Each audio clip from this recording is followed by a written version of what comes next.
তবে ভূমিকম্পকে কেন্দ্র করে অনেক মুখরোচক, অনেক কুসংস্কারচ্ছন্ন বিশ্বাস, অনেক ভুল বিশ্বাসও আমাদের মধ্যে প্রচলিত আছে। এর ভিতরে একটা হলো যে আমাদের সমাজে এখন অনেক মানুষ মনে করে যে পৃথিবী দাঁড়িয়ে আছে একটা গরুর শিংয়ের উপরে, সে শিং যখন সে পাল্টায় তখন ভূমিকম্প হয়। এরকম নানান কথা আপনারা অনেকে শুনছেন না শুনেন নাই? অথচ এই সমস্ত কথা না নবী করিম সাল্লাল্লাহু আলাইহি সাল্লাম থেকে বিশুদ্ধভাবে কোনোভাবে প্রমাণিত না, এগুলার কোনো ভিত্তি কোরআনে কারীমের কোথাও কোনোভাবে পাওয়া যায়। বিধায় ইমানদার বিশ্বাস হবে ভূমিকম্পের বৈজ্ঞানিক ব্যাখ্যা যদি কোনোটা থাকে, বিজ্ঞানীরা গবেষণা করে যে কোনো তথ্য দেন, সেটা সত্য হতে পারে, অবাক করার কিছু নেই। কিন্তু এটারও বড় কারণ হলো আল্লাহ তাআলার হুকুম এবং ফয়সালা যখন যেখানে হয় তখন সেখানে ভূমিকম্প হয়। কেন হয়? এই কেনর উত্তর আমরা শুরুতে দিয়েছি। সবসময় এটা আল্লাহর গজব হিসাবে হয় না, কখনো কখনো পরীক্ষার জন্য হয়, কখনো আল্লাহর এমন কোন হিকমা, এমন কোন রহস্য থাকে যেটা পৃথিবীবাসী জানে না, আল্লাহ তাআলাই জানেন। কারণ আল্লাহর সমস্ত কাজের রহস্য যদি মানুষ বুঝে যায়, জু সমঝ মে আ গই ও ফির খুদা কিউ কর হুয়া, যার সবকিছুই মানুষ সত্য করে ফেলতে পারে। আমাদের অনেক বন্ধুরা আছেন প্রায় প্রশ্ন করেন যে ভাই আল্লাহ এটা কেন করলেন, ওইটা কেন করলেন না, এটা এরকম হলো কেন, ওইটা ওইরকম হলো কেন? আল্লামা ইকবাল বলেছেন জু সমঝ মে আ গই ও ফির খুদা কিউ কর হুয়া। আরে ভাই, আল্লাহর সকল কাজের রহস্য যদি তুমি উদ্ঘাটন করে ফেলতে পারো, রপ্ত করে ফেলতে পারো, তাহলে আল্লাহকে তো তোমার ব্রেইনের মধ্যে তুমি ক্যাপচার করে ফেললে, সীমাবদ্ধ করে ফেললে। অথচ আল্লাহ তো অসীম, তাকে তো তোমার এই ব্রেইনে ক্যাপচার করে ফেলতে পারার কথা না। একজন মালিক, তার একজন অধীনস্থ, একজন মালিক, তার একজন সাধারণ চাকর নৌকর, এই ব্যক্তি মালিকের যে চিন্তা চেতনা, দূরদৃষ্টি, তার যে বিভিন্ন সিদ্ধান্তের বাস্তবতা, যথার্থতা, রহস্য, এটা সে ধরতে পারে না। অনেক সময় বলে স্যার এটা কেন করলেন, স্যার বুঝে এটা কেন করেছেন? বলে যে তোমার বোঝার দরকার নাই, তোমাকে যেটা বলছে এটা করো। কারণ যোগ বিয়োগটা স্যারের জানা আছে, ওই বেচারার জানা নাই। তিনি অনেক সময় মনে করেন স্যার এই সমস্ত কেন যে করে বেহুদা, তিনি এরকম অনেক সময় মনে করেন। অথচ তিনি যদি স্যারের মতো সবকিছু বুঝে যেতেন তাহলে তিনি স্যারের সমানই হয়ে যেতেন। তো দুনিয়ার মানুষ যদি সাধারণ একজন ড্রাইভার, একজন পিয়ন, একজন সাধারণ কর্মচারী, তিনি যদি তার প্রতিষ্ঠানের মালিক, সর্বোচ্চ ব্যক্তিত্ব যিনি, সর্বোচ্চ আসনে যিনি আছেন, তার যোগ বিয়োগ যদি ইনি ধরতে না পারে, তাহলে আহকামুল হাকিমিনের সকল যোগ বিয়োগ, তাকে সকল ফয়সালার রহস্য, কোনটা কেন করেছেন, কোনটার পেছনে লুকায়িত রহস্য কি আছে, এটা পৃথিবী মানুষ কিভাবে ধরতে পারে? বিধায় ইমানদার সে আল্লাহর প্রতি ঈমান আনবে। কিয়ামত যত নিকটবর্তী হবে ভাইরা আমার, ঈমান ধরে রাখা তত কঠিন হবে। আমাদের অনেক নাস্তিক বন্ধুরা প্রশ্ন করে, ভাই আপনারা কোরআনে কারীমের আয়াত তেলাওয়াত করে ফু দিলে বলেন রোগ ভালো হয়ে যাবে, ব্যথার জায়গায় হাত দিয়ে দোয়া করার কথা বলেন, আউযু বিইজ্জাতিল্লাহি ওয়া কুদরাতিহি মিন শাররি মা আজিদু ওয়া উহাযির, এটা পড়লে দোয়া ব্যথা ভালো হয়ে যাবে। এবং এই যে কোরআনের বিভিন্ন আয়াত, যেখানে আল্লাহ তাআলা স্পষ্ট বলেছেন যে এই আয়াত তিনি নাজিল করেছেন ইমানদারদের জন্য শিফা হিসেবে, ওয়া নুনাজ্জিলু মিনাল কুরআনি মা হুয়া শিফাউন ওয়া রাহমাতুল লিল মুমিনিন। এই কোরআনের একটা বিশেষ অলৌকিকত্ব হলো শিফা।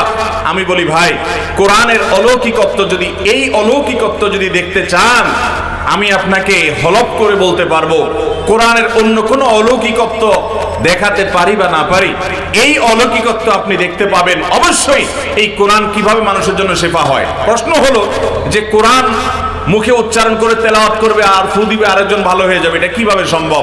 ওষুধ খায়, সেটা শরীরে যায়, সেটা আমাদের শরীরে, আপনার শরীরের সাথে মিশে, আমাদের রক্তের সাথে মিশে, তারপর সেটা উপশিরা যায়, সেটা আমাদের মধ্যে কাজ করে, ডাইজেস্ট হয়, এরপরে ভেতরে যায়, শরীরের মধ্যে প্রভাব ফেলে, এটা তো বোঝা যায়। কিন্তু কোরআন কারীমে আয়াত পড়ে ফু দিলে নাকি ভালো হবে, হুজুররা কি বলে এই সমস্ত আজগবি কথাবার্তা। ভাইরা আমার, কথায় আছে যারা আপডেট টেকনোলজি সম্পর্কে জানে না, যারা পিছিয়ে পড়া টেকনোলজি এটা শুধুমাত্র জানে, তারা আপডেট টেকনোলজির কথা শুনলে হাসাহাসি করে। যেমন এখন যদি বলা হয় কাউকে যে একটা টেকনোলজি বাহির হবে, যে মানুষ মনে মনে কি চিন্তা করছে, সে কোনো কাজ করার আগ মুহূর্তের চিন্তার বিষয়টা ডিভাইস বলে দিবে। অলরেডি এরকম অনেক গবেষণা হয়ে গেছে পৃথিবীতে। তাহলে এই কথা যদি আজ থেকে 100 বছর আগের কথা মানুষকে বলা হতো, আচ্ছা এখন আমরা যে সুইচ দিলে ফ্যান ঘুরে, সুইচ দিলে লাইট জ্বলে। আজ থেকে 500 বছর আগে বা 1000 বছর আগে যখন বিদ্যুৎ আবিষ্কার হয় নাই, তখনকার মানুষকে যদি বলা হতো যে দেখো ওয়ালে একটা সুইচ থাকবে, এখানে টিপ দিলে লাইট কয়েক কিলোমিটার দূরে জ্বলে উঠবে। আর এই যে মোবাইল ফোন টোন এগুলোর কথা তো বলাই বাহুল্য, এগুলো যদি 1000 বছর 500 বছর আগের মানুষকে বলা হতো, মানুষ বলতে এর মাথায় স্ক্রু ঢিলা আছে। কিভাবে সম্ভব? বলতে কি বলতো না বলেন? এখন তো সুইচও লাগে না, আপনার তারও লাগে না, রিমোটে টিপ দিলে ফ্যান চলে, টিপ দিলে বন্ধ হয়, এমনকি টিপও দেওয়া লাগে না। টেকনোলজি বের হয়েছে, মুখ দিয়ে শুধু বললেই হবে গরম লাগছে, তো ফ্যান চলা শুরু হয়ে যাবে নাকি? তাহলে যে গরম লাগছে বলছে, সে যে ল্যাঙ্গুয়েজ সেট করা আছে, এই যে মোবাইলের মধ্যে দেখবেন যে কি আছে, কি সিরি, হাই হ্যালো সিরি আছে না? হ্যালো সিরি যদি বলে কল অমুক, অর্থাৎ অমুককে কল করো, তো মোবাইল ডাইরেক্ট নিজে নিজে কল করে ফেলায়। আছে না নাই? হাতে নেওয়াও রাখবে না, দূরে থাকবে, বলবেন আর সে কল করে দিবে। তো এইটা যদি সম্ভব হয়, তাহলে কোরআনে কারীমের আয়াত পড়ে ফু দিলে আল্লাহ রাব্বুল আলামিন সেখানে অ্যাকশন করিয়ে ওই ব্যক্তিকে সুস্থ করতে পারেন কি পারেন না? এরকম হাজারটা এক্সাম্পল দেওয়া যাবে। আপডেট টেকনোলজি, আপনি এখনো ওয়্যারের টেকনোলজিতে আছেন, ওয়্যারলেস টেকনোলজিতে পৃথিবী আগায় যাচ্ছে। কোরআন তার চাইতে আরো আপডেটটা বলে রাখছে যে আপনি তেলাওয়াত করবেন আর অ্যাকশন করবে ওখানে। আল্লাহ রাব্বুল আলামিন ফিতনা থেকে, ঈমান বিধ্বংসী ফিতনা থেকে আমাদেরকে বেঁচে থাকার তৌফিক দান করুন। দাজ্জাল পৃথিবীতে আসবে, দাজ্জাল যখন আসবে এমন পাওয়ার সে হোল্ড করবে, এমন ক্ষমতা তার কাছে থাকবে যে পৃথিবীর খাদ্য পানীয় সব তার কন্ট্রোলে থাকবে। মানুষের জীবন মৃত্যু তার কন্ট্রোলে। সে বলবে তো মরে যাবে, সে বলবে তো জীবিত হয়ে যাবে, এবং এমন এমন অলৌকিকত্ব তার মধ্যে থাকবে যে অগণিত মানুষ, ইমানদাররা পর্যন্ত বিভ্রান্ত হয়ে তাকেই আল্লাহ মনে করবে, হ্যাঁ আমরা কোরআন হাদিসে যে আল্লাহর কথা, আল্লাহর যে কনসেপ্টের কথা জানছি সত্য সেই হোল করে, তাহলে এই তো আল্লাহ, সে ঈমান, তার প্রতি ঈমান এনে বেঈমান হয়ে কাফের হয়ে যাবে। এই জন্য সকল যুগে নবী রাসূলগণ দাজ্জাল থেকে আমাদেরকে সাবধান করেছেন, সতর্ক করেছেন, যেন দাজ্জালের ফিতনায় আমরা পতিত না হই। কিয়ামতের আগে, দাজ্জাল আসার আগে পৃথিবীতে বিভিন্ন রকমের সিচুয়েশন তৈরি হবে, যে সিচুয়েশনে মানুষ তথ্য প্রযুক্তি, মানুষ জ্ঞান বিজ্ঞান, সায়েন্স টেকনোলজির উন্নতি দেখে আল্লাহকে অস্বীকার করে বসবে, মনে করবে সব পুরানা কথাবার্তা, সব মুখরোচক গল্প, সব ধর্মের কথা, সব হুজুরদের বানানো কথা, সব আগের যুগের মানুষের কিচ্ছা কাহিনী, এগুলোর বাস্তবতা অনেক মানুষ অস্বীকার করবে। কিয়ামতের আগে মানুষ দলে দলে এইভাবে বেঈমান হবে। মুসলমানের সন্তানরা দুনিয়ার অনেক ভেলকি দেখে তারা ঈমান হারা হবে। নবী করিম সাল্লাল্লাহু আলাইহি ওয়াসাল্লাম এরকম বহু ভবিষ্যৎবাণী করে গেছেন। অতএব মোহতারাম হাজরিন, আমরা এই ভূমিকম্প দেখে, এর বৈজ্ঞানিক বিভিন্ন কারণ জানতে পেরে আমরা যেন কোরআন হাদিসের প্রতি আমাদের ঈমান যেন দুর্বল না হয়, মনে রাখতে হবে যে এই সকল কারণের আসল কারণ হলো আল্লাহ তাআলার হুকুম এবং ফয়সালা। সেটা আল্লাহ তাআলা এক এক সময় এক এক কারণে এক এক বিশেষ উদ্দেশ্যকে নিয়ে দিয়ে থাকে।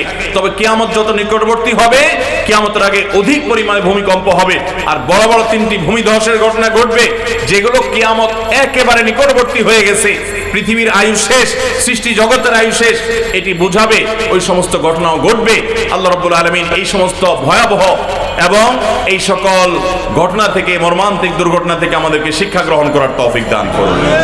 আমাদের ঈমান নিয়ে দুনিয়া থেকে চলে গেলেন, এই দুর্ঘটনার শিকার হলেন, আল্লাহ রাব্বুল আলামিন তাদের সবাইকে শাহাদাতের মর্যাদা দান করুন, এবং যারা সাফারার তাদেরকে আল্লাহ তাআলা এই ক্ষতিগুলো পুষিয়ে নেওয়ার তৌফিক দান করুন। এবং এই জাতীয় দুর্যোগ যখন হবে, সেই দুর্যোগে মুসলিম অমুসলিম যে কেউ নিপতিত হোক না কেন, আমরা প্রত্যেকে যার যার জায়গা থেকে সাহায্যের হাত বাড়িয়ে দেওয়ার চেষ্টা করব। আর ওই যে আল্লাহ কোরআনে বলেছেন, জহরাল ফাসাদু ফিল বাররি ওয়াল বাহরি বিমা কাসাবাত আইদিন নাস, স্থলে জলে যত ব্যত্যয়, যত কিছু হচ্ছে, এগুলা মানুষেরই হাতের কামাই। আজ পৃথিবীর পরিবেশটাকে আমরা ধ্বংসের অতল তলে নিয়ে গেছি। আমরা বৃক্ষ নিধন করি, অথচ কোরআন এবং সুন্নাহ যদি আপনি খুঁজেন, তাহলে গাছ লাগানোটাকে নবী করিম সাল্লাল্লাহু আলাইহি সাল্লাম ইবাদত, সওয়াবের কাজ, নেক আমল হিসেবে গণ্য করেছেন। এবং তিনি বলেছেন, কারোর হাতে যদি কোনো গাছের চারা থাকে আর সে দেখতে পায় ইসরাফিল সিঙ্গা নিয়ে ফুৎকার দিবে, এই পৃথিবী তুলার মতো উঠতে থাকবে। যেমন কোরআনে আল্লাহ তাআলা সূরা আদিয়াতে, সূরা কারিয়াতে, সূরা জিলজালে, 30 পারার বেশিরভাগ সূরাতে, গোটা কোরআন জুড়ে আল্লাহ তাআলা বলেছেন সেই ঘটনা ঘটতে যাচ্ছে, পৃথিবী ধ্বংস হয়ে যাবে। নবী সাল্লাল্লাহু আলাইহি সাল্লাম বলেছেন হাতে যদি গাছের চারা থাকে, পৃথিবী ধ্বংস হয়ে যাবে সে দেখতে পাচ্ছে, তারপরও সে তার কাজ পালন করবে, অর্থাৎ গাছটা লাগাই ফেলবে, এর কারণে সে সওয়াব পাবে। যদি কেউ কোনো গাছ লাগায়, কোনো ফসল করে, সেখান থেকে মানুষ তো বটে, কোনো কীটপতঙ্গ পোকামাকড়ও যদি খায় এবং কেউ অক্সিজেন গ্রহণ করে, ছায়া গ্রহণ করে, যত উপকার হবে আল্লাহ রাব্বুল আলামিন ওই গাছ লাগানোওয়ালাকে তার জন্য সওয়াব দান করবেন। আমরা কজন এটাকে ইবাদত মনে করি? আজ পৃথিবীর পরিবেশটা আমরা ধ্বংস করে ফেলছি। আমাদের ঢাকা শহর বসবাস অযোগ্য শহর হয়ে যাচ্ছে। পৃথিবীর সবচাইতে দূষিত শহরগুলোর তালিকায় আমাদের এই শহরের নাম যখন খুব উপরে আমরা দেখতে পাই, তখন আমাদের কাছে ভালো লাগে না।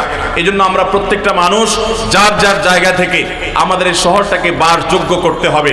যদি বাসযোগ্য না করি, তাহলে নানা প্রাকৃতিক দুর্যোগ আসবে, নানা বিপদ আসবে, নানা ব্যত্যয় ঘটবে, নানা অসুবিধা তৈরি হবে, যেগুলোর জন্য আমাদের হাতের কামাই আমরা ভোগ করব এবং আল্লাহ রাব্বুল আলামিনকে দোষারোপ করার কোনো অবস্থাতেই কোনো সুযোগ নেই। এই সময়টা তো আমরা সুযোগ পাবো না। আল্লাহ তাআলা আমাদের সবাইকে সচেতন এবং দায়িত্বশীল হওয়ার তৌফিক দান করুন।